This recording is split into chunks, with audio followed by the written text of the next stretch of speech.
Good morning students. Again welcome to our social science class. We study in social science history and we study the chapter number 5. It's different way of living, what books and Buddha tells us. In this chapter we study about the Vedic literature, the Vedas. There are 4 Vedas: Rig Veda, Sam Veda, Yajur Veda and Atharva Veda. We also study about 2 great epics of Indian literature. These are Ramayana and Mahabharata. And how historian study the Rig Veda, what are given in the Rig Veda, and what historians study in the Rig Veda. And we also study what these Vedas tell us. जो हमारे 4 वेद हमारे Hindu religion में बताए गए, ऋग वेद, साम वेद, अथर्व वेद, यजुर वेद, ये हमारे को क्या बताते हैं? We also study about the Aryans, how Aryans comes to India, main features of their settlement. कहाँ पर settlement हुए and what are their features. Now we continue our lesson with the Vedic culture and civilization. In today's class we study about the Vedic culture and civilization. Then we study development of society in the Vedic culture, development of religion. We also study economic life of the Aryans and political structure of the Aryans. We study all these topics in today's class. We study from the Vedic culture and civilization. From the Vedic literature, we can form an idea of the Vedic culture and civilization. जो वैदिक literature हमारे को मिला है उससे हमारे को information मिलती है अबाउट द वैदिक culture and the Vedic civilization. Development of society और social life of the Aryans. The Aryans led a very simple life. बहुत साधारण जीवन वो लोग जीते थे. They lived in village which were composed of many families. वो गांव में रहते थे और एक गांव में बहुत सारी फैमिलीज होती थी. The head of the family was called a गृहपति.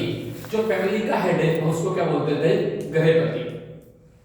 Their families were patriarchal, or we can say that the eldest male member used to be the head of the family. जो सबसे वृद्ध और सबसे जो बूढ़ा व्यक्ति होता था वो फैमिली का हेड होता था. सब उसकी बात को मानते थे. He exercised full authority over all the members of the family. Family के जितने भी मेंबर्स थे उन पर उसका फुली कंट्रोल होता था. सब लोग उसकी बात मानते थे. Even after marriage, the sons and the grandson used to live in the same family. It means there was a joint family system. अब वहां पर क्या था? joint family system. जैसे first person, his son and their son. तो यहाँ पर क्या बोल सकते हो? दादाजी, उनके बेटे, पापा, जो आपके पापा हो और आप. तो पूरी joint family सब लोग एक साथ मिलके रहते थे. इवन ये आज भी हमारे ट्रेडिशन के अंदर है. बहुत सारी जगह आपको joint family देखने को मिलेगी. The Aryan lived in tribes and spoke Sanskrit, which is still extant in India. Aryans का रहते थे tribes और एक तरह से बोल सकते हैं ग्रुप बना के रहते थे और क्या बोलते थे वो लोग? संस्कृत. आज आप देखेंगे आप 6th स्टैंडर्ड में आप संस्कृत पढ़ रहे हैं और इंडिया में कहीं जगह पर संस्कृत आज भी बोली जाती है. In the Rig Veda period, women enjoy a respectable position in the society. Women's की अगर बात करें तो उनको पूरा रिस्पेक्ट मिलता था. एक रिस्पेक्टिव पार्ट माना जाता था वो सोसाइटी के. They used to get high education. उनको बहुत अच्छी एजुकेशन दी जाती थी. There was no पर्दा system and child marriage was unknown. किसी तरह का कोई पर्दा सिस्टम, जैसे कुछ रिलीजन में घूंघट लिया जाता है तो इस तरह का कोई पर्दा सिस्टम वहां पर नहीं था. किसी तरह की चाइल्ड मैरिज वहां पर नहीं थी. चाइल्ड मैरिज तो जो बच्चों की कम एज के अंदर शादी कर दी जाती थी. Widows were allowed to remarry. अगर मान लो किसी पर्सन पे लेडी है उसके हस्बैंड की डेथ हो जाती है उसको बोलते हैं विडो, हिंदी बोलते हैं विधवा. तो उनको दोबारा मैरिज करने की पूरी परमिशन थी और दोबारा अपनी मैरिज कर सकती थी. No function was considered complete without women participation. Women के पार्टिसिपेशन के बिना किसी भी फंक्शन को कंप्लीट नहीं बोला जाता था. स्पेशली जैसे मैरिज है, यज्ञ है, जो सभी हवन है, जो भी फंक्शन होते थे उसके अंदर फीमेल का पार्टिसिपेशन एक तरह से बोल सकते हो बेटा कंपलसरी था. During the Vedic period, there were 4 classes of people or one. वहाँ पे जो सोसाइटी थी 4 क्लास के अंदर डिवाइड थी. कौन कौन सी? द ब्राह्मण, the Kshatriya, the Vysya and the शूद्र. 4 पार्ट हो गए सोसाइटी के: ब्राह्मण, क्षत्रिय, वैश्य एंड शूद्र. द ब्राह्मण वर प्रीस्ट एंड टीचर्स. ब्राह्मण वाले क्या थे? प्रीस्ट, पुजारी, जो पूजा पाठ करने वाले थे, या फिर जो टीचर्स जो पढ़ाते थे. The Kshatriya were rulers and Ved. Kshatriya कहते हैं rulers, राज करने वाले या रक्षक, जो कंट्री की रक्षा करते थे, सेना में आर्मी वगैरह में थे। The Vysya were farmer, traders and craftsman. वैश्य कौन थे? जो व्यापारी, जो बिजनेस करते हैं। उसके अंदर मेनली क्या था? फार्मर्स इंक्लूड थे, ट्रेडर्स और क्राफ्टमैन, जो डिफरेंट टाइप के क्राफ्ट आइटम्स बनाते हैं। The Shudra, the menial jobs were meant to serve these higher वर्ण, क्षत्रिय, ब्राह्मण एंड वैश्य। एक कास्ट, एक ग्रुप और था शूद्रा, जो कि मेनली तीनों, जो ब्राह्मण, क्षत्रिय, वैश्य, तीनों की एक ऐसे बोल सकते हैं सेवा का काम करते थे, तीनों की हेल्प करते थे। During the early Vedic period, goods were classified according to the places they lived. It means sky, mid-air and earth. उस समय जो gods हैं, उनको कैसे डिवाइड करा गया था? According to their position. जो आकाश में रहते हैं, मिड एयर में रहते हैं या फिर अर्थ में रहते हैं। The gods of sky were Mitra and Varuna. जो आकाश के देवता थे उनको क्या बोला गया? मित्रा या वरुणा। वरुण मतलब वायु। The goddess of mid-air were Indra and Marus, and the goddess of the earth were Agni and Soma. तो इस तरह से तीन कैटेगरी उन्होंने भगवान की डिवाइड करी, देवी देवताओं की डिवाइड करी, जो अंतरिक्ष में रहते हैं आकाश में, मिड एयर और on the earth. All these gods and goddess were supposed to be different forms of one supreme god. तो एक भगवान माना उन्होंने और उनकी डिफरेंट अवतार माने गए इन सबको, कि उनकी अलग अलग फॉर्म मानी गई जिनकी वो लोग पूजा करते थे। हमारे हिंदू रिलीजन के अंदर भी होता है या अदर रिलीजन्स के अंदर भी सिर्फ होता होगा कि एक सुप्रीम पावर मानी जाती है और उनके डिफरेंट जो अवतार हैं उनसे जो रिलेटेड है उनकी सब लोग वर्शिप करते हैं या पूजा करते हैं। The Aryan had introduced a strict code of discipline in their life, which they had divided into 4 well-defined parts. अब उनकी जो लाइफ की अगर बात करें तो उन्हें अपनी लाइफ में स्ट्रिक्टली कुछ चीजों का पालन करते थे, उसको 4 पार्ट में उन्होंने डिवाइड कर रखा था। The whole span of life was supposed to be 100 years, of which the first 25 years were to be spent in a Gurukul, where students were taught by learned Brahmins in various arts of life and religion. उन्होंने माना कि हमारा जो average age है कि मनुष्य जिंदा रहता है, मान के चले वो 100 साल जिंदा रहता है, और शुरू के जो 25 ईयर है, शुरू के जो 25 साल है 1 to 25 ईयर, उनको उसने क्या मान के चला कि यहाँ पर वो एजुकेशन लेते हैं। उसको क्या मान के चला उन्होंने? बस गुरुकुल के अंदर वो लोग रहेंगे, और उसको क्या मान के चला उन्होंने? तरह से बोल सकते हैं ब्रह्मचर्य उनको मानना है और 25 साल तक गुरुकुल में रहना है और अपनी एजुकेशन को कंप्लीट करना है। Next is this stage of life was called ब्रह्मचर्य।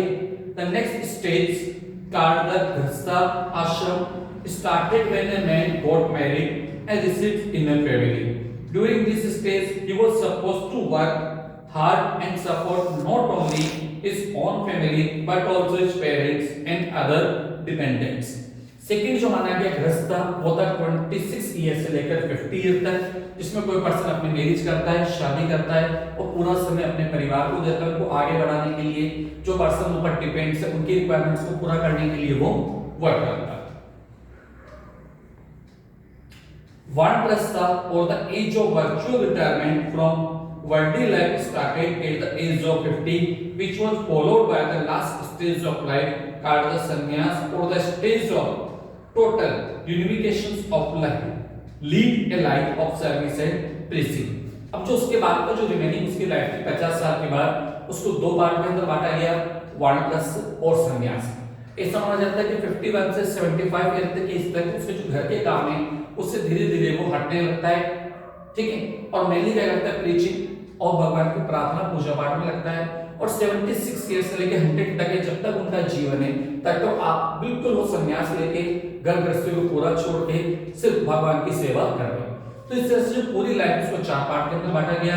1 to 25 ईयर ब्रह्मचर्य, 26 to 50 ईयर गृहस्थ, 51 to 75 वानप्रस्थ and 76 to remaining it means 100 is the संन्यास। तो इसे 4 पार्ट के अंदर पूरी लाइफ को डिवाइड किया गया। डेवलपमेंट ऑफ रिलीजन और religious life of the Aryans. अब सेकंड पार्ट की बात करते हैं डेवलपमेंट ऑफ रिलीजन कि आर्यंस के टाइम पर रिलीजन धर्म की क्या व्यवस्था थी वहां। The Aryans worship different forces of nature like Indira God of rain, वायु, विंड, अग्नि, फायर, सूर्य, सन एक्सेट्रा। और लाइफ के अलग अलग पार्ट की पूजा करते थे, जो अलग अलग नेचुरल शक्तियां हैं जो प्राकृतिक शक्तियां हैं उनकी पूजा की जाती थी, जैसे इंद्र, जिनको क्या माना गया इंद्र भगवान को god of rain. Similar way के अंदर Vayu, wind, Agni, fire, Surya, sun. Ancient trace of all the above gods are found in appearance in the Rigveda। इससे हमारे को बहुत सारे श्लोक और मंत्र मिले हैं ऋग्वेदा के अंदर कि जिससे इन सब की स्तुति की जाती थी, हम बोल सकते हैं पूजा पाठ किया जाता था। The Aryans, however, believed that above all these gods there was a supreme god। और इसमें विश्वास करते थे कि इन सबसे ऊपर भी एक सुप्रीम गॉड है, जो होते हैं परमपिता परमात्मा के भगवान मानते हैं, और ये सब एक तरह से उनके रिप्रेजेंटेटिव बोल सकते हो, अवतार, इनकी हम पूजा करते हैं। और इनको अलग अलग हमने डिवाइडेशन कर रखा है, जिससे मान लीजिए फॉर एग्जांपल अभी बुक के अंदर आपके दे रखा है Indra the God of rain, कि हमारे को रेन की रिक्वायरमेंट है, इंद्र की पूजा करते हैं। ऐसे अलग अलग उनको बताया गया, पर सुप्रीम पावर किसको माना गया है? भगवान।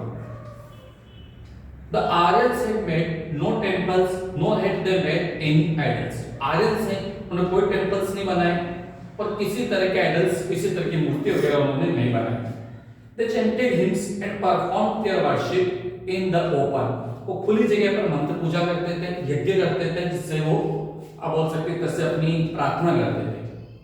They daily performed yasna or sacrifice to please their gods so that they might bestow blessing on them। वो रोज एक तरह से हवन करते थे, जिससे कि भगवान उनके ऊपर प्रसन्न रहे और जो भी उनके कार्य काम है वो आसानी से इजी वे के अंदर कंप्लीट हो जाए। खुली जगह के ऊपर, जैसे हम लोग बहुत के मंदिर के बाहर होता है, एक आंगन सा बना होता है, यज्ञ करने की जगह बनी होती है, तो इससे वो लोग अपने घर के बाहर भी मंदिर में इस तरह की जगह बनाते थे जहां पर वो लोग यज्ञ किया करते थे। तो agriculture was important. Other craft such as weaving, leather work, pottery, carpentry, jewellery, designing also developed. अब थोड़ा सा बात करते हैं economic life. Economic life of the Aryans. The Aryan led a rural life. Their main occupation was cattle rearing and agriculture. Main उनकी life कैसी थी? Rural, मतलब गांव में रहते थे। जैसे आपने पहले पढ़ा है इंडस वैली सिविलाइजेशन, उनकी लाइफ कैसी थी? अर्बन, वो लोग शहरों में रहते थे, और आर्यंस का रहते थे गांव में। और मेनली उनका क्या काम था? कैटल रेयरिंग, हिंदी में बोलते हैं पशुपालन, जानवरों को पालना, और दूसरा एग्रीकल्चर, खेती करना। Their main occupation was cattle rearing and agriculture. Their main agricultural products were wheat, barley, rice, cotton, and oilseeds. The domesticated animals like cow, bulls, horses, sheep, etc.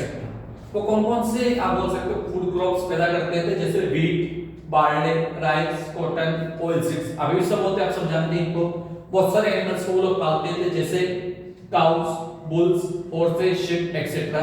The Aryan were, however, not indifferent to trade. Mostly things were exchanged by barter system। जितने things कैसे exchange होती थी? Barter system का, एक commodity दिया, बदले में दूसरा सामान ले लिया, और उसमें किसी तरह की करेंसी, नोट, कॉइन वगैरह नहीं थी। However, later on coins also become prevalent to meet the daily needs। Certain craft and industries also flourished। कुछ समय बाद उन्होंने coins का भी डेवलपमेंट किया, धीरे-धीरे इंडस्ट्रीज वगैरह भी वहां पर डेवलप होने लगी। छोटे-छोटे जो बोल सकते हो स्मॉल स्केल इंडस्ट्री बोलते हैं, छोटे-छोटे जो इंडस्ट्री होती है वहां पर कुछ लोग मिलकर काम करते हैं। There were carpenters, goldsmith, blacksmith, weavers, potter, physicians, etc. to meet the daily needs of the people। लोगों की डेली नीड्स पूरा करने के लिए, जैसे गोल्ड स्मिथ या बोल सकते हो सुनार है, कारपेंटर से जो लोग लकड़ी का काम करते हैं, ब्लैक स्मिथ जो लोग लोहे का काम करते हैं, सिर्फ अलग-अलग छोटे-छोटे लोगों ने अपने बिजनेस वहां पे डेवलप कर लिए थे।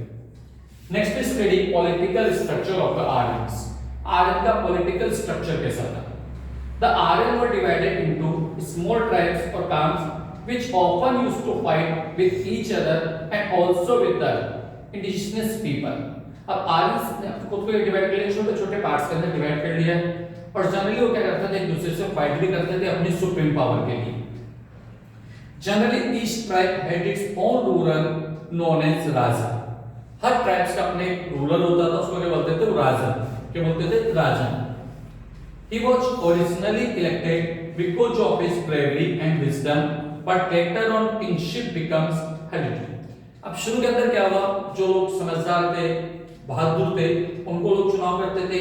पर धीरे धीरे चीज किसके अंदर बदलती चली गई, किंगशिप के अंदर, जैसे राजा, उसके बाद उसका बेटा राजा बनने लग गया, हेरिडिटरी होने लग गया। But still there were popular assemblies like the sabha and the samiti to guide the ruler. अब उस राजा को गाइड करने के लिए सभा और समिति होती थी, जैसे प्रेजेंट में देखते हैं हमारे पार्लियामेंट है, लोकसभा, राज्यसभा, सिमिलर वे के अंदर सभा और समिति होती थी। The samiti was regarded as the general assembly while sabha was regarded as the council of elders, the selected people of the tribes. The king was assisted by a number of ministers in the discharge of his duties. अब राजा अच्छे से काम कर सके तो बहुत सारे लोग उसको एडवाइस देने के लिए होते थे, जिसको क्या बोलते हैं मिनिस्टर्स। ऐसा पर्सन में भी होता है, हम देखते हैं सारी पावर प्राइम मिनिस्टर के पास होती है, पर उसको एडवाइस देने के लिए, वर्क में हेल्प करने के लिए उनको बहुत सारे अलग अलग मिनिस्टर्स होते हैं, जैसे आपको मालूम है finance minister, defence minister, home minister etcetera. The Purohit and the सेनानी were the most important. इसमें सबसे इंपॉर्टेंट कौन था, पुरोहित एंड सेनानी। These ministers were men of high character and thus exercised a sort of check on the autocracy of the ruler. The Aryan introduced the horse in India. They brought it from Central Asia. अब Aryans ने India में introduce किया horse. आपने पढ़ा है जैसे Indus valley civilisation के लोगों को हॉर्स की नॉलेज नहीं थी, जबकि आर्यंस को न सिर्फ हॉर्स की नॉलेज थी, बट हॉर्स के साथ साथ उनको आयरन की भी नॉलेज थी। The Aryan were good fighters, वो कैसे थे, गुड फाइटर्स थे। They used to fight on the horse back और ऑन चैरियट्स। वो क्या करते थे, घोड़े के ऊपर बैठ के या फिर रथों में जाकर के लड़ाई करते थे। Bows and arrow, swords, lances, spears, axes, etc. were the chief weapons of offense, like helmet, arm guard, metal plates, coat of armor were the chief weapons of defense. अलग तरह के अब बोल सकते हैं डिफेंस वेपन्स यूज होते हैं, जैसे तलवार है, भाला है, इसके अलावा उनके हाथ के, इवन चेस्ट, सीने के कवर करके करने के लिए वो लोग बोल सकते हैं उनके कवर यूज में लेते थे। और बहुत सारे तरह के आर्म गार्ड वो लोग यूज में लेते थे, बहुत सारे मेटल्स के वो लोग हथियार बनाते थे, और they are very, you can say that, good fighters, उनको अच्छा फाइटर्स माना गया। So in today's class we study all this, the वैदिक culture and civilisation, development of society, development of religion, economic life of the Aryans, political structure of the Aryans. You have to study all this. One more thing very important, you have to complete your work which we taught in the class of social science. Complete your copies.